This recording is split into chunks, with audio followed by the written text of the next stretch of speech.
Good afternoon students. IMAD के online lecture में आप लोगों का स्वागत है। चलिए आज का लेक्चर में लीडरशिप के बारे में पढ़ते हैं। ठीक है, इंडस्ट्रियल मैनेजमेंट में लीडरशिप एक बहुत बड़ा रोल प्ले करता है, इसलिए लीडरशिप के बारे में पढ़ना बहुत ही नेसेसरी एंड कंपलसरी है। तो चलिए देखते हैं लीडरशिप क्या होता है। ठीक है, तो जैसा कि हम लोग जानते हैं कि लीडरशिप हर जगह किसी भी कोई भी कंपनी हो या कोई भी इंस्टीट्यूशन हो या कोई भी चीज़ हो, उसमें लीडरशिप का बहुत बड़ा योगदान होता है। वही रास्ता दिखाता है कौन सा गोल कब तक हमें हासिल करना है, गोल तक पहुंचने के लिए रास्ता क्या है, क्या क्या मार्गदर्शन है। ये सब मार्गदर्शन में जो दिखाता है वो लीडरशिप होता है। जैसे कॉलेज में एक प्रिंसिपल होते हैं, यूनिवर्सिटीज़ में डायरेक्टर्स होते हैं, ये लोग हमें मार्गदर्शन करते हैं। इसी लोग की तरह नेता मतलब लीडरशिप होते हैं, वही लोग नेतृत्व करते हैं। ठीक है, वही लीडरशिप होता है। चलिए देखते हैं बुक में क्या कह रहा है। बुक में जैसा कि लिखा है परिभाषा लीडरशिप की कि नेतृत्व का अर्थ है कि किसी व्यक्ति विशेष में ऐसे गुणों का सम्मेलन होना जिससे वह अन्य व्यक्तियों का मार्गदर्शन कर सके। दूसरे शब्दों में हम कह सकते हैं कि नेतृत्व दूसरों को प्रभावित करने की एक प्रक्रिया है जिससे उद्देश्यों को पूर्ण किया जा सके। ठीक है, अतः हम कह सकते हैं मैनेजर की वह योग्यता है जिससे अधीनस्थ कर्मचारी एवं आत्मविश्वास तथा उत्साह के साथ कार्य कर सकते हैं।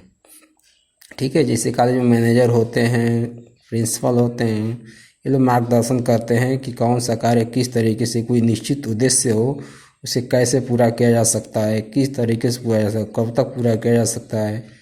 ठीक है, क्या क्या वो उसके तरीके हैं पूरा करने के, ये सब हमारे लीडरशिप के अंतर्गत आता है। चलिए देखते हैं चेस्टर बर्नार्ड क्या कहते हैं लीडरशिप के बारे में।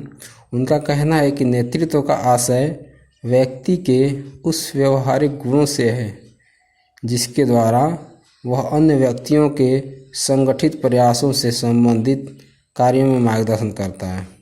ठीक है, ये कह रहे हैं कि नेतृत्व का आशय व्यक्ति के व्यवहारिक गुणों से है। ठीक है, उसका जो व्यवहारिक गुण होता है, तो व्यवहारिक गुण कि किसी संगठन को चलाना हो, किसी संगठन से काम लेना हो तो किस प्रकार से काम ले सकता है, उसको कैसे मार्गदर्शन कर सकता है, उसके व्यवहारिक गुण पर डिपेंड करता है। ठीक है, लिविंगस्टोन क्या कहते हैं, इनके द्वारा क्या है नेतृत्व, ये कहते हैं कि नेतृत्व किसी व्यक्ति की वह योग्यता है जिसके द्वारा वह दूसरे व्यक्तियों में एक समान उद्देश्यों का अनुसरण करने की इच्छाएं जागृत करता है। ठीक है, किसी व्यक्ति की वह योग्यता हो जाती है, जैसे बहुत सारे लोग हैं किसी वर्कर में काम करने वाले, किसी भी डिपार्टमेंट में, उनको एक साथ निश्चित उद्देश्य के कैसे किसी निश्चित उद्देश्य को करने के लिए अनुसरण कर सकते हैं और उनकी इच्छा जगाया जाता है कि उस काम को करें। ठीक है, आगे देखते हैं एल्फर्ड तथा वीटी ये क्या कहते हैं कि नेतृत्व किसी व्यक्ति की ऐसी योग्यता है जिसके द्वारा वह व्यक्ति अपने अनुसरण करने वाले व्यक्तियों के समूह से स्वेच्छा से वांछनीय कार्य बिना धमकी दिए पूर्ण करता है।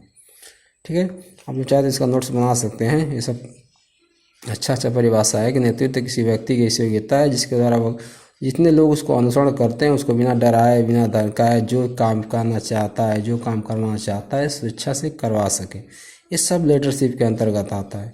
अब देखते हैं कि लीडरशिप की आवश्यकता क्यों पड़ती है, लीडरशिप की आवश्यकता क्यों है किसी डिपार्टमेंट में, किसी कंपनी में, किसी उद्योग में लीडरशिप की आवश्यकता क्यों है। पहला है जैसे आज आदर्श आचरण। ठीक है, जो लीडर होना चाहिए उसका क्या क्या नेचर है ये देखना चाहिए। जो लीडर होना चाहिए जो उसका क्या क्या आचरण है। जैसे पहला है आइडियल कंडक्ट, लीडर का आचरण आदर्श आचरण होना आवश्यक है। कोई भी लीडर है उसका आचरण आदर्श होना चाहिए जिससे वह अपने अनुयायियों के समक्ष एक आदर्श प्रस्तुत कर सके। लीडर व्यवहार कुशल एवं आदर्श युक्त होना चाहिए जिससे उसके अधीनस्थ कर्मचारी उसका अनुसरण करें। ठीक है, मतलब जो कोई लीडर हो उसका आचरण एक आदर्श होना चाहिए जिससे हर कोई प्रभावित हो सके, जितने अधीनस्थ कर्मचारी हैं उसकी बात मान सकें। ठीक है, अनुयायियों की उपस्थिति। ठीक है, नेतृत्व एक व्यक्तिगत गुण है, नेतृत्व द्वारा अच्छे अनुयायी बनाए जा सकते हैं। क्या कह रहे हैं लोग कि जो ऐसा लीडरशिप होना चाहिए कि जितने अनुयायी जितने फॉलोअर्स हैं उसके वो हरदम उपस्थित रहें, जैसा चाहे।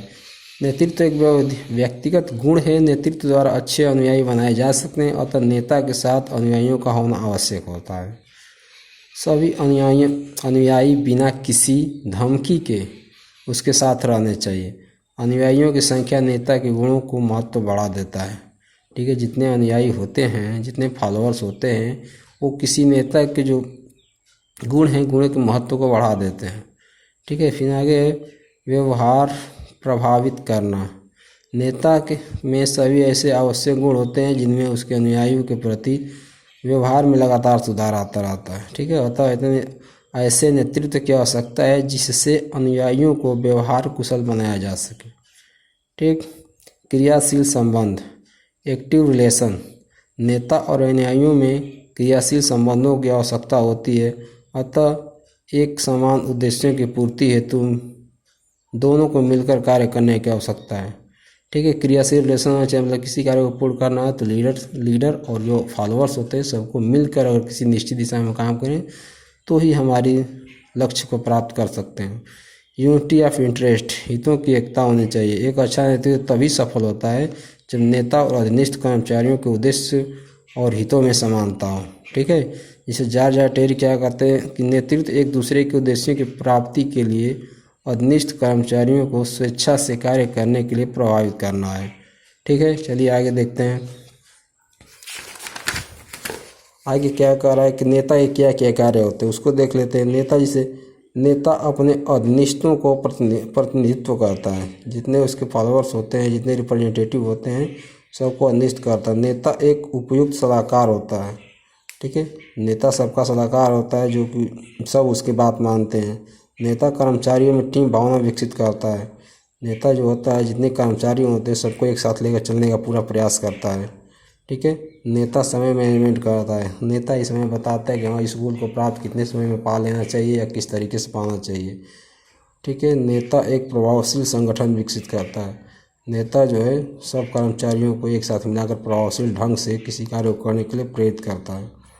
ठीक है, नेता को क्या क्या कारक प्रभावित करते हैं उसको देख लेते हैं। नेतृत्व एक व्यक्तिगत गुण है। ठीक है, दूसरा है अनुयायियों का होना। नेता के पास व्यक्तिगत गुण होना चाहिए। दूसरी बात है उसके अनुयायियों का होना चाहिए। तीसरी बात है उसका जो आचरण है वो आदर्श होना चाहिए। चौथा है जो हितों में एकता, वो सबका भला सोचे, ऐसा रहे कि सबका भला सोचे, सबका ध्यान रखे, सबके उद्देश्यों की, इच्छाओं की। ठीक है, क्रियाशील संबंध, उसके और जो फॉलोअर्स हैं उनके बीच क्रियाशील संबंध होना चाहिए।